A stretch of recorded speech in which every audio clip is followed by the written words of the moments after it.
இந்த சட்டமூலம் நிறைவேற்றப்பட்டதன் பின்னர் 1969 ஆண்டின் 17ஆம் இலக்க இலங்கை மின்சார சபை சட்டம் மற்றும் 2009 ஆண்டின் 20ஆம் இலக்க இலங்கை மின்சார சபை சட்டம் ஆகியன ரத்து செய்யப்படும். புதிய சட்டமூலத்தினூடாக மின்சார சபை சில பிரிவுகளாக பிரிக்கப்படவுள்ளது. இலங்கை மின்சார சபை தனியோர் நிறுவனமாக தற்போது முன்னெடுக்கும் நடவடிக்கை 6 பிரிவுகளாக பிரிக்கப்பட்டு அந்த 6 பிரிவுகளும் நிறுவனங்களாக அமையும் வகையில் இது தயாரிக்கப்பட்டுள்ளது.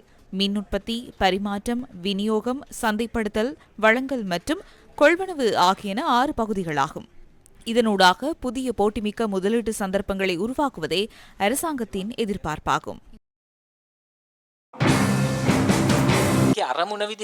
போட்டித்தன்மையை உருவாக்குவதே இதன் நோக்கம் என கூறப்பட்டாலும் முற்றிலும் ஏகபோகங்களை உருவாக்கும் சக்தியாகவே உள்ளது. அமைச்சருக்கு ஆலோசனை வழங்குவதற்காக ஆலோசனை குழுவில் 7 உறுப்பினர்கள் நியமிக்கப்படுவதுடன் அதில் 4 பேர் தலைவர் அமைச்சரால் நியமிக்கப்படுகின்றார்.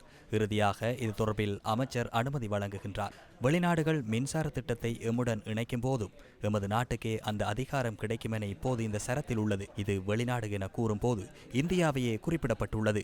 நம் நாட்டின் முக்கிய சுவிட்ச் மற்றும் ஃபியூஸ் பலகையை எப்போது வேண்டுமானாலும் நிறுத்தி மீண்டும் இயக்க முடியும் என இந்தியா கூறினாலும் அவர்களுக்கு தேவையான நேரத்திற்கு அவர்களால் நிறுத்த முடியும், மீண்டும் இயக்கவும் முடியும். அதனூடாக எமது இறையாண்மைக்கு பாதிப்பு ஏற்படுத்த முடியும்.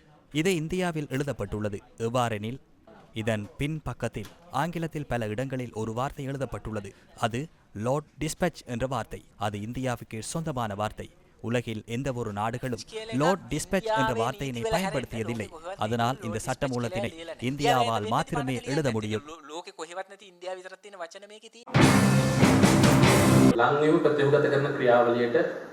இலங்கை மின்சார சபையை மறுசீரமைக்கும் செயற்பாட்டிற்கு ஊழியர்களின் எதிர்ப்பு எப்போதும் இல்லை. மறுசீரமைப்பு அவசியம் என மின்சார சபை தொழிற்சங்கங்கள் கூறுகின்றன. மின்சார சந்தையை நோக்கி பயணிக்கும் போது அடைய வேண்டிய அடைவுமட்டங்கள் உள்ளன. அவற்றிற்காக இந்த சட்டம் தயார்படுத்தப்படுகின்றதா எனும் பிரச்சனையே எமக்கு உள்ளது. இந்த சட்டத்தினூடாக சந்தையொன்றுக்கு செல்லும் அதிகாரம் அமைச்சருக்கே வழங்கப்பட்டுள்ளது. மின்சார சபை 12 நிறுவனங்களாக பிரிக்கப்பட்டதன் பின்னர் 4 விநியோக நிறுவனங்கள் உருவாகின்றன. அவ்வாறு இருக்கும்போது அந்த விநியோக நிறுவனங்கள் 4ஐயும் இணைப்பதற்கு அமைச்சரால் மாத்திரமே உத்தரவு ஒன்றை வழங்க முடியுமாயின் அதனை அமைச்சர் வழங்காவிட்டால் நாட்டிற்கு என்ன நடக்கும்? பல தவறுகளை கொண்ட சட்டமூலம் இது. இந்த சட்டத்தினை சரியான பாதையில் கொண்டு வருவதற்கு மின்சார சபை ஊழியர்கள் பல்வேறு சந்தர்ப்பங்களில் முயற்சித்தனர். குறைந்தபட்சம் மின்சார சபை ஊழியர்களுடன் கலந்துரையாட சந்தர்ப்பம் ஒன்றை வழங்குங்கள். புதிய சட்டமூலத்தினால் நாட்டின் இறையாண்மைக்கு பாதிப்பு ஏற்படும் அபாயம் உள்ளதாக எரிசக்தி துறையின் நிபுணர்கள் தெரிவிக்கின்றனர்.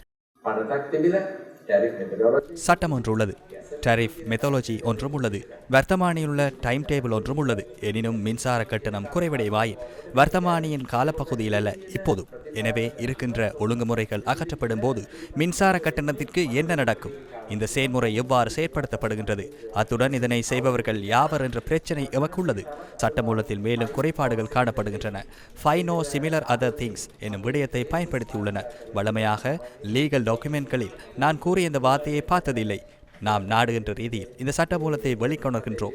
இறுதியில் தற்போது கவர்மெண்ட் ஆஃப் ஸ்ரீலங்கா என கூறி தற்போதும் சமூக வலைத்தளங்களில் இருக்கும் சட்ட வல்லுநர்கள் இதனை படிப்பார்களாக இருக்கலாம். எனவே இவ்வாறான வார்த்தை பிரயோகங்களை பயன்படுத்தும் போது அவர்கள் எம்மை நோக்கி பார்த்து சிரிப்பார்கள்.